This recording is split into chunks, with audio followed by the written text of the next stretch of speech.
and today we are going to start the past tense under the English grammar section. Okay, so let's start the past tense. Okay, so first one is under it simple past tense. Okay, it will be simple past tense. There are 4 types under this: simple past tense, past continuous tense, past perfect tense and past perfect continuous tense.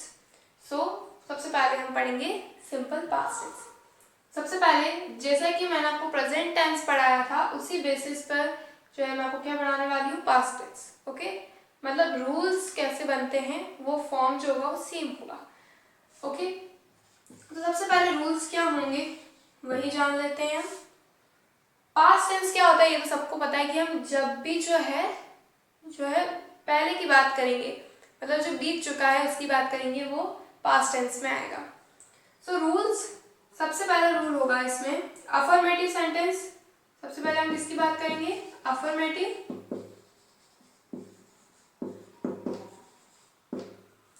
की बात करेंगे. So rule will be subject plus verb second form, okay, plus object. Example: Rita saw a movie yesterday. Rita saw a movie yesterday. तो यहाँ पर पता कैसे लगाएंगे आप, yesterday से. ओके, शायद आपको एडवर्ब्स पता हो, और अगर आपको नहीं पता हो तो चलिए मैं आपको वो भी बता देती हूँ इससे पहले कि आपको कौन सी एडवर्ब्स यूज करनी है जिससे आप इजीली जो है आइडेंटिफाई कर सकते हैं. इस सेंटेंस में जैसे है yesterday. ओके, आपसे आपके जो सेंटेंस आपको जो दिया जाए उसमें हो सकती है last month, last year. Okay, yesterday, at that time, at this time जो होती है वो किसकी होती है, at this time? at this time present continuous tense की होती है. Okay, so at that time ये हो सकती है कुछ एडवर्ब्स इसमें. सो आपको जो है क्या करनी है, इन्हें याद रखना है. ओके, अभी हम इस ज़्यादा कुछ नहीं होता है इसमें. और एक कंबाइंड सेंटेंस में आपको बताऊंगी, उसमें जो है वैन का भी यूज़ किया गया है. तो बेसिकली आप उससे दो सेंटेंस जो हैं, दो वर्ब्स जो आइडेंटिफाई कर पाएंगे. वो होगी सिंपल पास्ट टेंस की and simple past tense and past continuous tense. Okay, so Rita saw a movie yesterday. Yesterday से पता लग गया आपको कि जो है ये क्या है, पास्ट टेंस. आपको जो है ब्लैंक दे दिया एंड सी जो है क्या दे दी, वर्ब दे दी. वर्ब आपको ही याद करनी पड़ेगी तीनों फॉर्म, सी सा सी. ओके, सो क्या हो जाएगा, सा. एक और सेंटेंस दे देती हूँ, लास्ट ईयर आई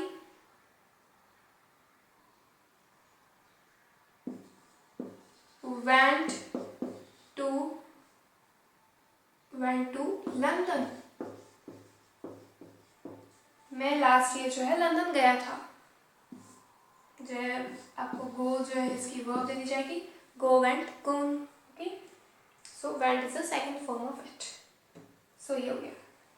अगर आप और कंफ्यूजन में हो तो ये हो गया सब्जेक्ट, यहाँ पर वर्ब.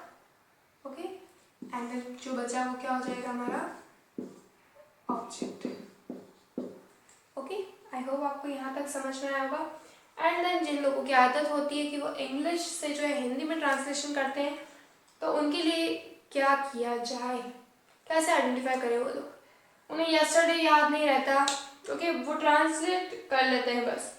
सो इसे जो है कैसे आप ट्रांसलेट करेंगे, रीटा ने कल मूवी देखी थी. था, थे, थी, या, ये, ये सब जो है किस में आएंगे, जो है पास्ट टेंस में, सिंपल में जो हम इनकी बात करेंगे, सिंपल में होती। ओके ओके, सो यहाँ तक मुझे लगता है आपको समझ में आ गया होगा। तो चलिए जल्दी से जो है हम अब पास्ट कंटिन्यूस टेंस की भी बात कर लेते हैं। सॉरी, उससे पहले हम नेगेटिव और इंटरोगेटिव की बात कर लें, क्योंकि कुछ लोग जो है बना नहीं पाते हैं। तो चलिए सबसे पहले हम नेगेटिव की बात कर लेते हैं, फिर उसके बाद हम पास्ट कंटिन्यूस की बाद में बात करेंगे। तो नेगेटिव में बहुत इजी है, लास्ट जो है हमने इतने सारे बनाए तो अब तक तो आपको पता लग जाना चाहिए। Okay, subject plus did plus not plus verb first form plus object. इसके लिए जो है पास्ट टेंस में सिंपल में हम जो है डिड का यूज करेंगे। फाइन, बेसिकली जो है पॉजिटिव सेंटेंसेस या अफर्मेटिव जो होंगे उसमें डिड का यूज नहीं होता है बेसिकली। अदरवाइज अगर आपसे कोई पूछ लिया जाए सो सब्जेक्ट प्लस डिड वही होगा, did plus verb first form plus object. Okay, basically पूछा नहीं जाता है। ओके, सब्जेक्ट प्लस आपको जो वर्ब की सेकंड फॉर्म ही भरनी होती है, वही पूछा जाता है आपसे, जो है डिड का ये वाला फॉर्म नहीं पूछा जाता है। ओके, और अगर पूछ लिया जाए तो कभी आपको इतना सा तो आप सेंस अपना यूज कर सकते हैं। ओके, इतना सेंस यूज कर सकते हैं।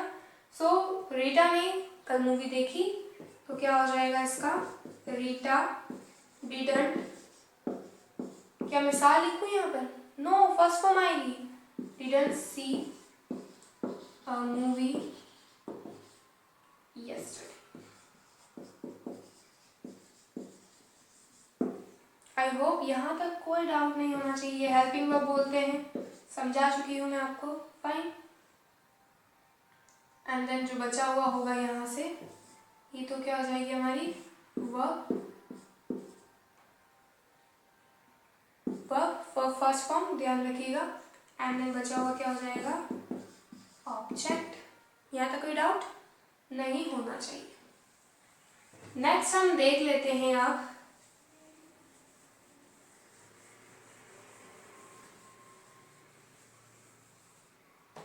नेक्स्ट इंट्रोगेटिव क्वेश्चन वाला form.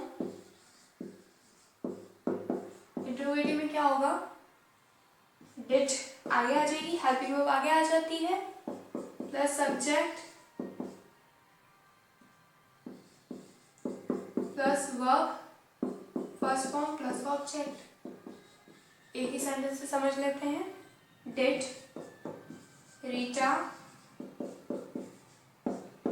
Rita see a movie yesterday। Tenses जो हैं आपके स्पोकन में भी बहुत हेल्प करते हैं।